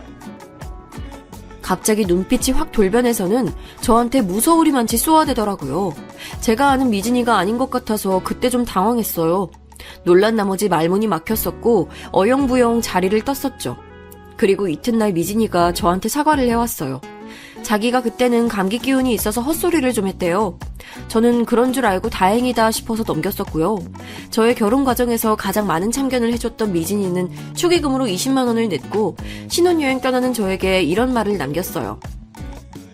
나 얼마 냈는지 알고 있지? 비단 금액뿐만 아니라 내가 너 결혼하는 거 도와준답시고 그간 온갖 고생하면서 뺑이 친 거 생각하면 그건 엄청난 값어치라고 생각해. 신혼여행 다녀오면서 나 잊으면 안 된다? 그건 자기 선물 비싼 걸로 사오라는 은근한 압박이었죠. 하지만 그때는 전혀 기분이 안 나빴어요. 제게 해준 것 이상으로 제가 해주고 싶은 마음이 있었고요. 신혼여행지에서 미진이한테 줄 선물을 열심히 고민하면서 물색했었네요. 저희 부부가 돈이 많았던 건 전혀 아닙니다. 저희 집안 수준이 아주 평이했고 제 소득 수준 역시도 중소기업 신입의 평균 연봉에 준하였으니까요. 남편은 연애하면서 금전적인 어려움을 겪어본 적이 없다며 자랑을 몇 번 했던 것과는 달리 결혼 준비에서부터 그 허접한 미천을 다 드러냈기에 이쪽 역시도 돈이 많진 않았네요. 참고로 남편 집안에 현금은 없으나 경기도 변두리에 땅을 300평 정도 갖고 있으니 나름 땅 부자라고 주장했습니다. 그렇기에 자기가 결혼할 가치가 무척이나 넘치는 최고의 신랑감이라고도 덧붙였었네요. 아무튼 미진이의 선물로는 실용성 좋아 보이는 작은 가방과 명품 립스틱을 구매했어요. 남편이 옆에서 뭐라고 그랬었죠. 장난해? 아이, 가족한테도 그렇게는 안 사주는데 친구가 뭐라고 그런 큰 돈을 써. 그럴 돈 있으면 나 운동화 몇 켤레만 새로 사주지. 그냥 친구 아니고 특별하니까 그렇지. 오빠도 계속 나한테 그랬었잖아. 미진이라는 친구 유달리 눈에 띄게 내 주변에서 나타나는 것 같다고. 그만큼 나한테 많이 신경 써주는 소중한 절친이야. 내가 너무 갑자기 일찍 결혼하게 돼서 속으로는 서운해하고 있을 텐데 좋은 선물 사주고 싶어. 평생 기념이 될 거니까. 남편은 유난 떤다면서 돈 아까울 짓이라고 했지만 저는 아랑곳하지 않았어요. 신혼여행에서 돌아오고 딱 일주일 뒤 미진이를 만나 선물 증정식을 가진 저는 해맑은 미소를 지으며 반응을 기다렸어요. 돈 많이 썼다고 혹시 뭐라고 하는 건 아니려나 했지만 현실은 정반대였네요. 이거 뭐야? 총 얼마 들었어? 이거랑 저거랑 합쳐서 200도 안 들었을 것 같은데? 200도라니... 다 합쳐서 거의 180 정도 들었어. 사실 200인 셈이긴 한데 혹시 뭐 문제 있는 거야? 당연히 있지. 문제가 내가 축에는 20만 원 한 거 너 몰라? 알잖아. 그럼 당연히 최소 10배로 나한테 갚아줘야 하는 거 아니야? 총 180? 야, 넌 왜 이렇게 계산이 애매해? 이왕 쓰는 김에 20만 원만 더 쓰지 그랬어. 난 진짜 못해도 200만 원은 쉽게 넘기는 명품 받을 줄 알고 내내 기대하고 있었는데 와, 너한테 내 가치가 겨우 이 정도였구나? 갑자기 힘 빠진다. 미진이가 한숨을 푹 내쉬자 저는 어쩔 줄 몰라 했었죠. 괜히 미안해져서 미진이에게 사과도 했네요. 미진이는 자기가 이미 실망해버렸는데 어떻게 되돌릴 수 있겠냐며 새침하게 제가 준 선물들을 챙겨서 일어나더니 저녁 잘 먹었다고 먼저 들어가 보겠다고 말을 남기곤 가버렸어요. 그 저녁밥값만 거의 10만 원 돈이었는데 말이죠. 다시 말씀드리지만 저 결코 넉넉한 형편 아니었어요. 하지만 둘이 만나면 거의 제가 더 내는 형국이었네요. 원래부터 그래왔기 때문에 그게 이상하다고 생각해본 적은 없었죠. 미진이에게 제가 더 배려하는 게 맞다고 생각하며 살아온 지가 너무나도 오래였던 거예요. 그런 와중에 제 결혼 생활은 금세 골치 아픈 형국이 되어 있었어요. 결혼식장이고 어디고 간에 시댁 쪽의 친척분들을 제가 뵙기 어려웠던 이유가 밝혀졌었죠. 알고 보니까 예전부터 시부모님이 하도 일가 친척분들에게 돈을 빌리고 나서 안 갚는 수법을 반복하신 탓에 신의를 다 잃었고 집안에서 배척당하고 있었던 겁니다. 자기 입으로 학창시절에 인기 많고 육회발랄했다고 많이 떠들었었던 남편의 동창들을 제가 찾아보기 힘들었던 이유는요. 이건 진짜 제가 우연히 알게 됐는데요. 그럴 만한 내막이 있었더라고요. 남편이 중학교 때 상습적으로 반 친구들의 가방에 든 현금, 비싼 필기류 이런 걸 훔쳐왔는데 한 번은 대판 잘못 걸려서 싹 다 들통났었대요. 이것 때문에 중학교에서는 안 좋게 찍혔었던 거고요. 고등학교 때는 반 친구들끼리 티셔츠를 싸게 공동구매하기로 해서 남편이 총무를 맡았었는데요. 남편은 공동구매하기로 한 티셔츠보다 더 저렴해서 질 나쁜 걸 구매했어요. 그럼 당연히 차익이 발생했겠죠? 이걸 자기가 다 먹었습니다. 디자인이 거의 흡사해서 다들 몰랐다가 누구 한 명이 질 나쁜 걸 파는 곳을 찾아내는 바람에 꼬리가 밟혀서 남편의 범행이 발각된 사건이었다네요. 이걸로 이미 고등학교 생활이 꼬였던 건데 남편은 그 이후로도 또 사고를 쳤대요. 어떤 친구가 산 고가의 문제집을 남편이 몰래 가져가서 교무실에 가서 공짜로 다 복사했던 거죠. 교무실의 선생님들한테는 다른 선생님의 심부름으로 복사한다고 감쪽같이 거짓말을 하면서요. 그런데 한꺼번에 너무 많이 복사를 한 데다가 복사기 작동하는 게 미숙해서 그게 고장난 거예요. 그 바람에 꼬리가 밟혀서 선생님들한테 엄청 혼나고 친구의 비싼 문제집을 몰래 가져와서 멋대로 복사한 것도 걸린 겁니다. 근데 하필 그 문제집의 주인이 되게 인기 많은 친구였기 때문에 남편은 학교에서 소문 제대로 나쁘게 쫙 퍼졌던 것이고요. 자기가 학교 다닐 때 독수리 오형제였다느니 그것도 거짓말이었어요. 이런 사실을 남편의 동창들을 통해 우연히 다 알게 된 제가 너무 찜찜해졌죠. 대체 이 사람 뭐지? 이 사람 이래도 되는 거야? 내가 알았던 사람이 과연 맞을까? 남편은 과거에 철없던 잘못이라고만 하고 한숨과 함께 결혼 생활을 하던 제가 얼마 후에 다른 과거까지 알아버렸어요. 놀랍게도 그건 사기 전과였답니다. 인터넷에서 물건 판다고 해놓고 구매자에게서 돈을 받으면 물건을 안 보낸 뒤에 사라지는 걸 반복했던 거예요. 군대 동기한테 허위로 투자 매물이 있다고 알려줘서 2천만 원 뜯어냈던 사건도 있었더군요. 그래놓고 군대 동기한테는 자기도 당했다고 돈 다 잃었다고 연기했었대요. 그런데 군대 동기가 같이 경찰서 가서 신고하자고 하니까 남편이 머뭇거린 거예요. 자기가 범인이니까요. 그 반응이 의심을 샀고 남편의 덜미가 잡혔었다고 합니다. 머리가 어지럽더군요. 작정하고 속이며 사기치면 안 넘어갈 수가 없다는 말이 떠올랐어요. 저는 남편을 만나고 결혼하기까지 이런 일들을 전혀 상상조차 못 해봤으니까요. 제가 남편 때문에 마음고생하느라 미진이와는 관계가 소원해졌었어요. 남편 일로 미치고 환장하겠는데 미진이를 만나고 자시고 할 여유가 어딨었겠나요? 조금 진정이 되고 난 이후에 나 미진이를 만나서 차마 남편에게 그런 화려한 전적이 있다는 것까진 얘기를 못하고 대충 두루뭉술하게 말을 하면서 고민이 있다고만 말을 했었어요. 어머, 너 결혼 잘못한 거 아니야? 역시 어쩐지 전부 다 하자 없이 멀쩡한 남자가 너한테 꽂혀서 바로 결혼하자고 했다는 것 자체가 의심스러웠는데 역시 뭔가 있었구나? 오랜만에 보는 거라서 그랬는지 아니면 남편의 실체를 점점 알게 되면서 하도 뒤통수를 맞은 후라서 그랬는지 미진이가 왠지 달라 보이더라고요. 제게 그런 말을 하는데 마치 제가 불행하기를 바라면서 제 가치를 바닥으로 끌어내리는 느낌으로 보였다고나 할까요? 기분이 이상해져서 저도 모르게 이런 대답을 하고 말았어요. 글쎄, 결혼 생활이 좋은지 아닌지 이건 모르겠고 남편이 나를 무척 사랑하는 사람이라는 건 확실히 알아. 이러나 저러나 어쨌든 바람 안 피고 나만 보고 자기 인생의 여자는 오직 나뿐이라고 말하는 남자라서 난 그거 하나 붙잡으면 다른 거엔 안 흔들려.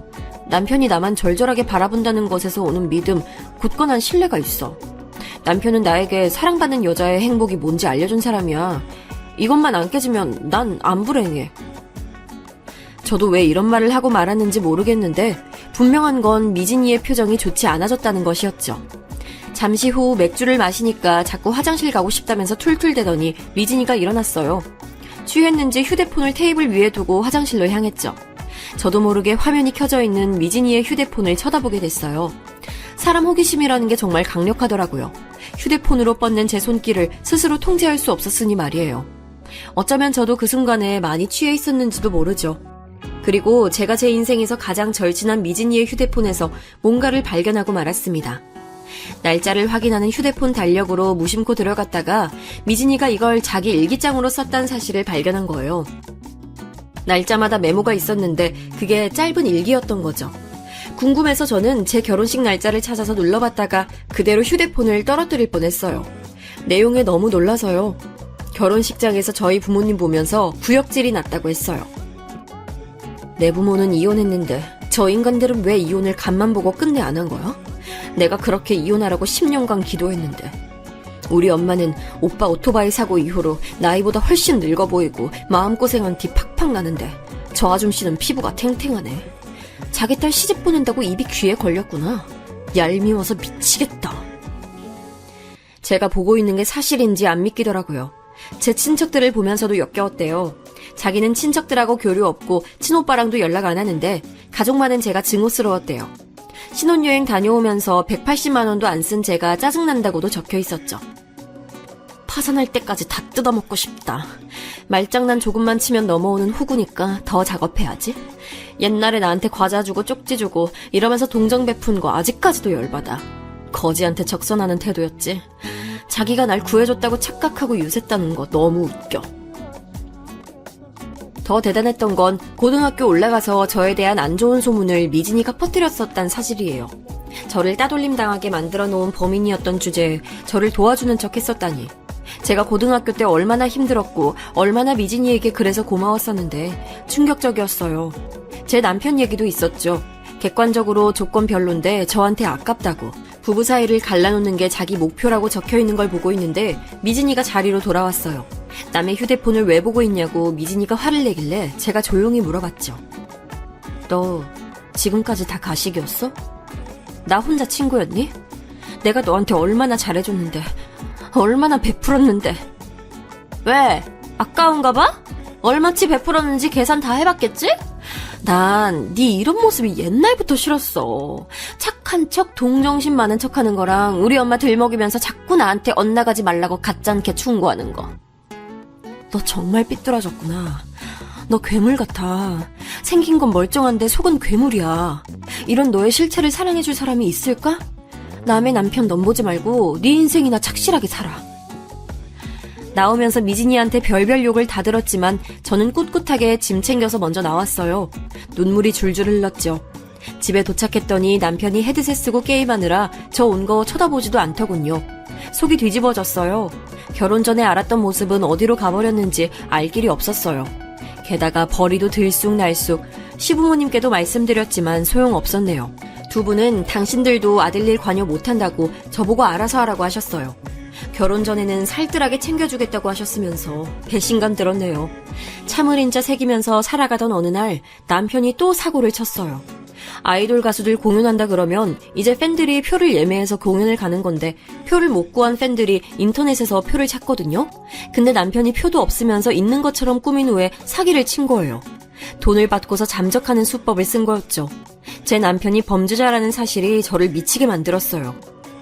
오빠, 인생을 제발 깨끗하게 살 순 없는 거야? 겉만 번지르르 한 것처럼 꾸며내고 거짓말하는 거 제발 그만해. 대체 왜 이러고 살아? 사람이 왜 이래? 너야말로 왜 이러냐? 내가 뭐 그렇게 잘못을 저질렀다고 되게 유난이네. 살다 보면 그럴 수도 있는 거를. 그 대답을 듣자마자 전신에 소름이 돋았어요. 어떤 것보다도 무서운 대답이었죠. 저 바로 오열하면서 남편 앞에 무릎 꿇었어요. 제발 헤어지자고, 이혼해달라고, 부탁이라고. 거의 빌다시피 했습니다. 정말 힘겹게 간신히 이혼을 했어요. 저는 다니던 직장까지 퇴사하고 그 인간으로부터 멀어졌네요. 직장 다시 구하기 전에 지인이 자기가 노하우 알려줄 테니 인터넷 쇼핑몰 해보지 않겠냐는 제안을 해왔고 어디에라도 집중하고 싶어서 그러겠다고 했죠. 그거 준비하고 운영하다 보니까 시간이 훌쩍 흘러가더라고요. 제 인생의 친구였던 절친 미진이와 갈라서고 결혼을 다짐하게 만들었던 사랑하는 남자의 실체를 알고 나서 이혼하고 그런 커다란 상처가 제 안에 남아있었지만 일상으로 봉합해 나갔어요. 저랑 이혼한 후에 그 인간은 고삐가 풀려버렸던 것인지 심지어 또 사기를 쳐서 이를 키운 모양이었죠. 그러던 어느 날 네이버 카페를 통해 저는 대화 요청을 받게 됐어요. 제가 강아지를 비록 키우고 있진 않지만 나중에 여건이 되고 더 마음에 안정이 넘치는 사람이 되면 키우고 싶어서 견주들이 대거 활동하고 있는 유명한 네이버 카페에 가입을 한 적이 있었어요. 여기는 미진이가 알려줘서 가입한 곳이었고요. 미진이는 당시에 강아지를 몇 번 키운 적이 있었기 때문이죠. 자기가 키우기 어려워지는 상황이 오니까 시골의 먼 친척집에 멋대로 강아지를 데려다 놓았다는 사실을 뒤늦게 제가 알고 정이 떨어졌던 일화도 있었네요. 아무튼 어느 날 네이버 카페 알림이 오길래 봤더니 누가 저한테 채팅으로 연락을 건 거예요. 이 강아지 카페에서 나한테 개인적으로 대화를 걸어올 사람이 있었던가? 내가 아는 한 그렇지 않은데 실수로 나한테 전송했나? 잠깐, 그런데 이 활동명 어딘가 낯이 익네? 의문을 가지고 그 채팅방에 입장한 제가 헛웃음을 바로 흘리고 말았습니다. 저는 대체 누가 저한테 말을 걸어왔나 했건만 바로 미진이었던 거예요. 제가 자기 번호를 진작에 차단해 놓은 걸 알고서는 이런 방법을 쓴 거였죠. 상대가 자기를 차단했으면 그걸로 연락할 마음을 접어야지 어쩜 이런 수단을 떠올려내면서까지 부득불 연락을 해왔던 걸까요? 좋은 이유였다면 제가 헛웃음을 짓지 않고 은은한 미소를 입가에 그려냈겠지요. 안 그랬으니까 문제였어요. 채연아, 오랜만이야. 잘 지내니? 점심때까지는 날씨가 무척 좋아서 드라이브도 쌩쌩 달렸는데 오후 들어서부터는 날이 계속 흐리길래 난 지금 쉬고 있는 중이야. 내가 드라이브를 설마 혼자 하진 않았겠지? 과연 내가 누구랑 쉬고 있는지 맞춰볼래? 힌트 하나 줄게. 네 남편이 잘 지내고 있는지 아닌지는 안 알려줘도 돼. 왜냐하면 내가 이미 알고 있으니까. 하도 어이가 없어서 그걸 2번은 읽고 나서야 이해를 했네요. 기가 막히더라고요. 제 머나먼 기억 속에서 옛 추억이라는 이름으로 묻혀있는 미진이와의 좋았던 과거마저 더럽혀지고 말았죠. 분명히 예전에는 순수한 마음을 지녔던 순간이 더 많았을 거라고 여겼던 저였는데요. 하지만 전부 다 착각이었고 미진이라는 친구는 저를 단 한 번도 진심으로 자기 친구라고 여긴 적이 없던 게 분명했네요. 제가 읽고 나서도 아무런 답장을 하고 있지 않았더니 미진이가 내용을 또 보내왔는데요. 이번에는 제가 크게 웃음을 터뜨리고 말았습니다. 모텔에 있는 사진을 보내왔는데 휴대폰을 하면 누워있는 남자의 모습이 사진 귀퉁이에 걸려 있었어요. 누구겠어요? 당연히 제 전 남편 되시는 작자였죠. 나 지금 네 남편하고 같이 있어. 우리 채연이 배신당해서 어떡해? 자기만 보는 남편이라고 다른 건 몰라도 바람은 절대 안 피는 사람이라서 그거 하나 위안 삼는다고 말했던 우리 채연이 벌써 상처받아서 엉엉 울고 있는 건 아니지? 채연아, 너무 슬퍼하지 마. 네가 못나서 네 남편 뺏긴 게 아니라 내가 잘나서 네 남편이 나한테 넘어온 거니까. 너는 그냥 이것 딱 하나만 알아두면 돼. 너는 죽었다 깨어나도 나 못 이긴다는 거? 너는 애초에 팔자 자체가 내 시녀로 살 팔자였어. 네가 그렇게 믿는 네 남편이 나한테 넘어온 거 보니까 이제 주제 파악이 되지? 저를 아주 한껏 조롱하더라고요. 그런데 저는 아무렇지도 않았을 뿐더러 이상하게 오랜만에 미진이의 목소리나 한번 듣고 싶다는 생각이 들었어요. 그래서 딱 5분간 네 번호 차단 풀어놓을 테니까 전화하고 싶으면 하라고 그렇게 말해줬어요. 만약에 미진이가 저를 짓누르고 싶어서 안달난 사람이 맞다면 반드시 전화할 거란 생각이 들더라고요. 차단을 풀고서 기다린 지 얼마 지나지 않았을 때 미진이한테서 전화가 걸려오는 걸 보면서 저는 쓰디쓴 미소와 함께 통화 버튼을 눌렀습니다. 그래 미진아, 오랜만이네.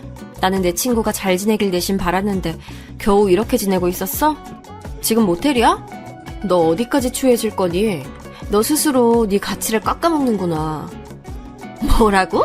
너 미쳤어? 나 때문에 열받아서 미쳐버리겠다고 그렇게 솔직하게 말해. 태어난 척하면서 폼 잡지 말고. 네가 그렇게 믿는 네가 가진 최후의 보루, 네 남편. 나랑 모텔 들어온 거 보면 모르겠니? 너 완패한 거야. 내가 아까 점심 먹으면서 네 얘기 슬쩍 꺼냈는데도 네 남편 애써 모른 척 화제를 돌리더라. 남편의 사랑을 잃은 아내라니. 우리 채연이 너무 불쌍해서 어떡해? 상처받았으면서 침착한 척 하지 마. 그러면 더 비참해질 뿐이니까. 이게 돌았나? 너 아까부터 뭐라고 혼자 떠들어대니 미진아. 네가 어쩌다가 그 인간하고 만나서 지금 그러고 있는진 모르겠는데 너 정보 업데이트가 많이 늦구나. 아무리 나랑 그 인간이 따로 안 밝혔다고 해도 그렇지 어쩜 그렇게 눈치가 없어. 그 인간 일부러 멀쩡한 사람인 척 꾸며내려고 유부남 행세하는 거야. 실제로는 이혼당했어. 이혼? 너 그게 무슨 말이야? 이혼? 둘이 부부가 아니라고? 이혼을 당했다고? 말도 안 돼. 네 남편이 아니라면 내가 굳이 이런 짓까지 할 이유가 없었는데. 너 지금 거짓말하는 거지? 도대체 언제 이혼을 했다고 그러는 거야? 설마 올해 초? 명절 전이었나? 역시나 미진이는 그 인간에게 접근한 이유가 오직 저 때문이었던 거예요. 저를 괴롭게 만들어주고 싶다는 못된 생각이었죠. 추악한 마음을 안고 사는 미진이를 향해 제가 차갑게 일러줬습니다. 올해 명절 같은 소리하고 자빠졌네. 이혼한 지 벌써 2년 됐어. 이 못돼 처먹은 지지배야. 그 인간보다 더 악질이 어떻게 보면 너 같아. 이제 보니 둘이 참 잘 어울려. 친구 남편인 줄 알고도 굳이 꼬셔내서 숙박업소까지 간 너. 앞으로 혼사길은 막혔다고 봐야지. 과연 이런 사실을 알고도 널 받아줄 남자가 있을까? 찾기 힘들 것 같은데. 내가 최선을 다해서 네 혼사길 한번 막아보려니까 너도 네 나름의 최선을 다해야 할 거야. 가장 좋은 건 그 인간하고 결혼하는 거 아닐까?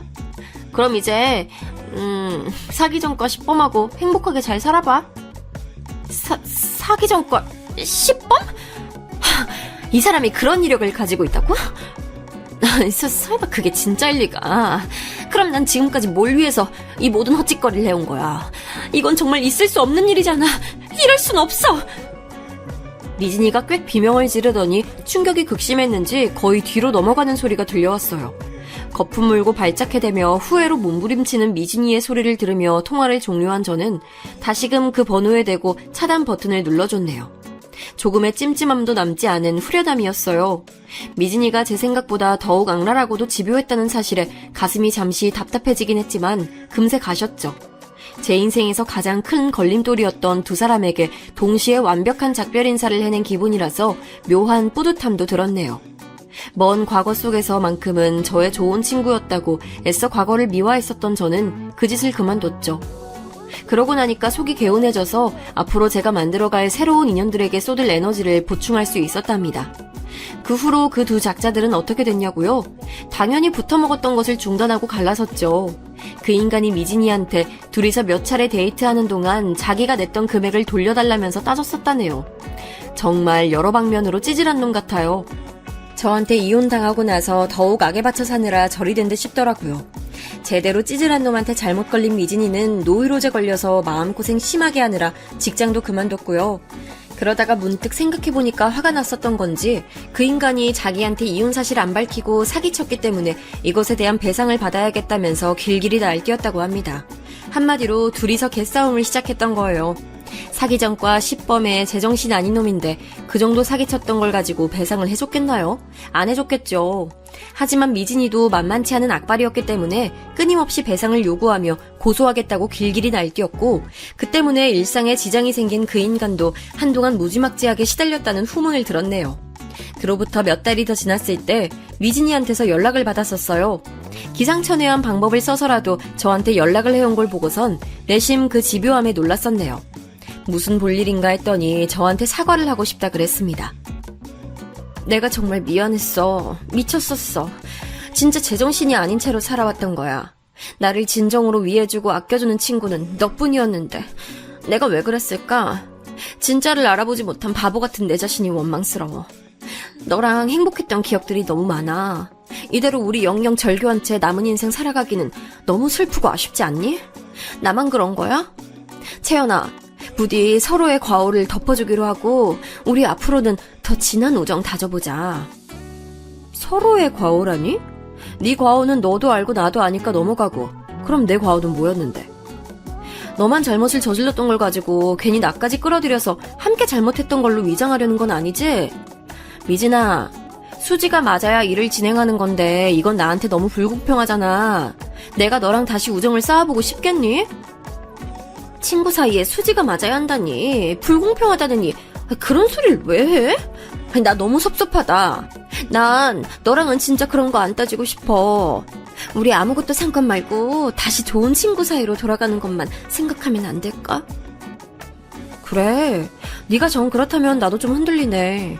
그래서 말인데 미진아, 이거 하나만 정확히 대답해주라. 너 혹시 만나는 남자 생겼니? 아니면 남자 소개라도 받았어? 선짜리 들어온 거야? 지금 그래서 내가 너 결혼 준비라도 하게 됐을 때 네 과거 꽈발리고 해방 놓을까봐 미리 나한테 작업 쳐놓는 거야? 그건 아니겠지? 그러자 미진이가 침묵만 지켰어요. 그 잘난 뚫린 입으로 저한테 각종 변명을 늘어놓고 싶은 모양이었으나 너무 전곡이 찔린 나머지 당황해서는 그대로 굳어버린 거였죠. 마치 니까짓게 자기의 그런 수를 어떻게 읽은 거냐고 그 순간에 미진이는 저한테 화를 내는 듯 했답니다. 저는 조용히 대화를 종료했고 미진이는 마지막에 제게 무어라 핑계를 대려고 했으나 분하다는 기색으로 그만뒀어요. 그걸로 끝이었죠. 우정 아닌 우정을 공유했던 관계에 진짜 종지부를 찍는 날이었어요. 그 후로는 연락이 아예 없었네요. 이혼한 남편과 절교한 절친, 그 두 사람은 분명히 제 인생에서 가장 존재감 넘치는 족적을 남긴 이들이었어요. 그렇기에 그 흔적을 안고서 씩씩하게 제 일상을 살아가는 날들이 정말로 아무렇지 않게 태어나기란 쉽지 않았으나 저는 그럼에도 앞만 보며 나아갔네요. 판매 수준이 늘 평이해서 걱정이었던 제 쇼핑몰은 점점 확보된 단골 고객들이 충성 고객들로 성장함에 따라 규모가 커져갔고요. 지금은 남부럽지 않을 정도가 됐네요. 다시 새로운 사람을 만나서 시작하는 것이 두렵기도 했었지만 현재는 진심을 다해 만나고 있는 남자친구가 있어요. 제 모든 사정을 다 알고 있는 사람이고요. 저보다 나이는 연하지만 생각하고 행동하는 것만 보면 연상처럼 느껴진답니다. 슬슬 결혼 준비에 들어간 상태라 그런지 요즘 따라 옛날 일들이 더 생각나네요. 새로 들은 소식이 있기도 했고요. 겹치는 지인이 아직 남아있어서 희미한 소식통은 존재했는데요. 전 남편인 그 인간은 사기치는 버릇을 못 고쳐서 웬 다단계 판매업을 시작했다가 거기서 만든 고객들 상대로 사기를 쳤고 일이 커지는 바람에 지방으로 도망갔대요. 행적이 묘연한 수준이라고 하는 얘기에 제가 고개를 절레절레 흔들었네요. 그런 인간과 큰 사건 만들지 않고 나름 조용히 이혼할 수 있었던 게 지금 보면 제 인생의 행운 같아요. 절친이었던 미진이는 사업하는 잘난 남자 만나서 결혼한다고 들었었거든요.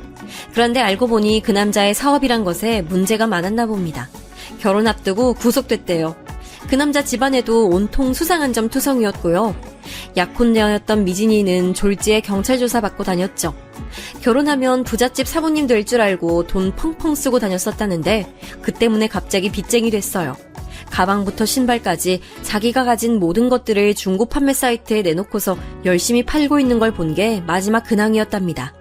반쯤은 원치 않게 그들의 소식을 접했지만 저는 되는 대로 신경을 끄고 살려고요. 오롯이 제 과거 속에만 존재하길 바라요. 앞으로 펼쳐지는 제 미래는 분명히 과거보다 더욱 빛날 것이라고 믿으며 전 오늘도 파이팅 하렵니다. 제 얘기 들어주신 분들은 부디 진짜 백이 좋은 인연만 만나시기를 바랄게요.